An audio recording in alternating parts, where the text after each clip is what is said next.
আমাদের বর্তমান সমাজ হচ্ছে ব্যর্থ মানুষকে নিয়ে হাসাহাসি করা আর সফল মানুষকে নিয়ে হিংসা করা। হিংসা তারাই করে যাদের কোনো যোগ্যতা থাকে না। কেউ আপনাকে দেখে হিংসা করলে তাকে হিংসা করতে দিন, কারণ আপনার মাঝে গুণ আছে বলেই আপনাকে সে হিংসা করছে। হিংসা এমন একটা জিনিস যা মানুষকে একেবারে ধ্বংস করে দিতে পারে। হিংসা হচ্ছে বিষের মতো।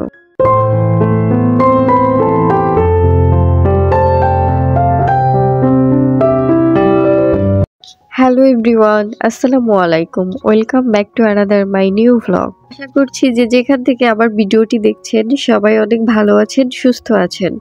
আলহামদুলিল্লাহ, আমিও অনেক ভালো আছি।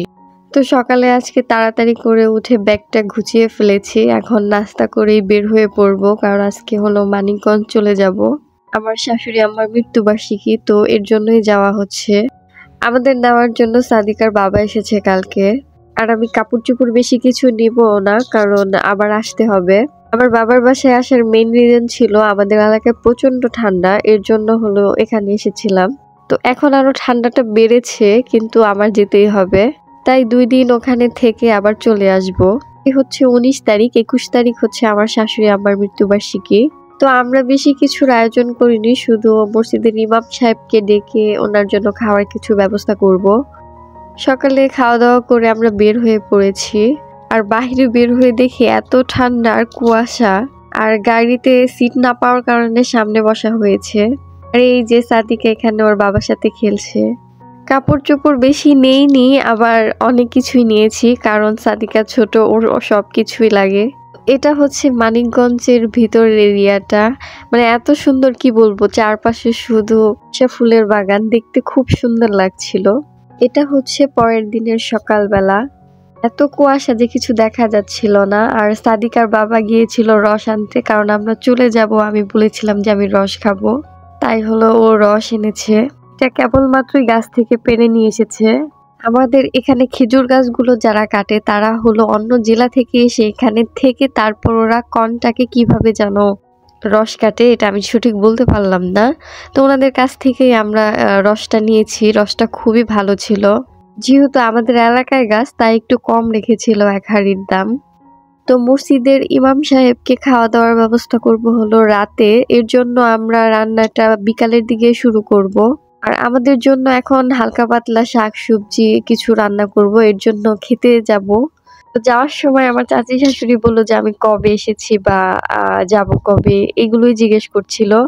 আর এই যে পেঁয়াজ দেখতে পাচ্ছেন, এগুলা হলো ওনাদের ক্ষেতের, আর এটা হলো ওনাদের বাড়ি। তো প্রতিদিনের মতো আবারও সেই কথাটা বলে নিচ্ছি, আমার ভিডিওটি যদি আপনাদের কাছে ভালো লেগে যায় অবশ্যই একটি লাইক দিবেন। আর আমার চ্যানেলে যদি আপনি আজকে নতুন হয়ে থাকেন তাহলে অবশ্যই আমার চ্যানেলটিকে সাবস্ক্রাইব করবেন, আর বেল বাটনটি প্রেস করে আমার সাথেই থাকবেন, যেন আমি ভিডিও ছাড়া মাত্রই আপনাদের কাছে নোটিফিকেশন চলে যায়। আর যারা আমার ভিডিওটি ফেসবুক থেকে দেখছেন অবশ্যই একটি লাইক দিবেন, আর ফলো বাটন প্রেস করে আমার সাথেই থাকবেন। এখানে এসেছি আমার চাচি শাশুড়ি, আমার চাচতো ননদ। তো আমাদের এখানকার মানুষ এই জমিকে বলে চকে যাচ্ছি, কিন্তু আমাদের বরিশালে বলে যে কোলায় যাচ্ছি। আমার সামনে যে দেখছেন এখানে হলো মিষ্টি কুমড়া গাছ লাগানো হয়েছে, মানে এই পুরা ক্ষেতটাতেই মিষ্টি কুমড়া চাষ করা হয়েছে। এই পেঁয়াজগুলি ভাজি বা যে কোনো তরকারির সাথে কিন্তু খাওয়া যায়, অনেক ভালো লাগে। এটা হলো মাঝখান থেকে ছিঁড়ে শুধু এই ডালটা নিতে হয়। আমি আসলে ছিঁড়তে পারতাম না, আমাকে দেখিয়ে দিয়েছে, আমি প্রথম ছিলাম। আর এখান থেকে আমি কিছু ধনেপাতা নিচ্ছি। একটা সত্য কথা কি জানেন, যে শহরের পরিবেশের থেকে গ্রামের পরিবেশ কিন্তু হাজার হাজার গুণ আলাদা। কারণ আপনি গ্রামে কিন্তু সবকিছু টাটকা পাচ্ছেন, আপনি এখানে তাজা মাছ পাবেন, তাজা শাকসবজি পাবেন, আপনার পছন্দ অনুযায়ী আপনি আপনার খেতে বুনতেও পারবেন। শহরে তা হয় না। শহরে আসলে আমরা বাজারে যাই, কবের শাকসবজি কবের মাছ এটা কিন্তু আমরা জানি না। আর আমার মানে কি বলবো, আমার গ্রামের পরিবেশ, গ্রামের সবকিছুই অনেক ভালো লাগে। হ্যাঁ, আমি ছোট থেকে বড় হয়েছি শহরে, কিন্তু আমার গ্রামের প্রতি একটা আলাদা একটা টান, আলাদা একটা ভালোবাসা। আর আমি আল্লাহর রহমতে সবকিছুই লাগিয়েছি। তো ক্ষেত থেকে কিছু শাকসবজি তুলে এনেছি, আর এখান থেকে সিম নিচ্ছি। আর দুপুরে রান্না বাড়া শেষ করে তারপর আবার বিকালে কাটাকাটির অনেক কাজ আছে। আর সাদিকার বাবা সকালে দুধ নিয়ে এসেছে। আমাদের এখানে বাজারে হলো সকালে দুধ আসে, ওই দুধটাই হলো সবাই সকালে কিনে। আমাদের এখানকার নিয়ম হচ্ছে মৃত্যুবার্ষিকীর জন্য অনেকে মাছ ভাত করে বা যার যেমন সামর্থ্য, কিন্তু আমরা হলো মাছ ভাত করেছি আর হলো ক্ষীর করেছি। এখানে হলো 10 কেজি দুধ আনা হয়েছে, 10 কেজি দুধের সাথে 1 কেজি পোলাও চাল। আর এখানে হচ্ছে গুড়, খেজুরের গুড়টা দিয়ে আসলে ক্ষীরটা রান্না করা হবে। তো এটা হলো আস্তা মিঠার মতো ছিল, ওইটা হলো জাল করে তারপর হলো এভাবে পাতলা করে নিয়েছে। তারপর রান্না কমপ্লিট হওয়ার সাথে সাথে এই গুড়টা মিক্স করে দিবে।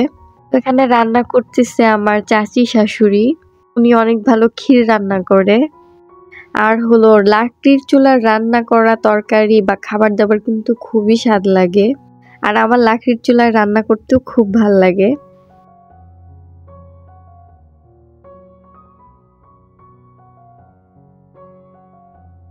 আমার ভিডিওটি এখনো যারা কন্টিনিউ দেখছেন, আমার ভিডিওটি ভালো লাগলে অবশ্যই একটি লাইক দিবেন।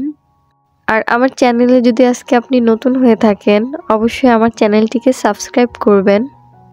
আর পাশে থাকা বেল বাটনটি অবশ্যই প্রেস করবেন, যাতে আমি ভিডিও ছাড়া মাত্রই আপনার কাছে নোটিফিকেশন চলে যায়। তো পাশের চুলায় হলো মাছ বসিয়ে দিয়েছে, এটা হলো ভুনা করা হবে। তো পাশের চুলায় মাছ বসিয়ে দিয়েছে, মাছ ভুনা করা হবে আর ভাজি। তো ডাল ভাত রান্না করা হয়ে গেছে, এখন শুধু মাছটা ভুনা করলেই রান্না শেষ হয়ে যাবে।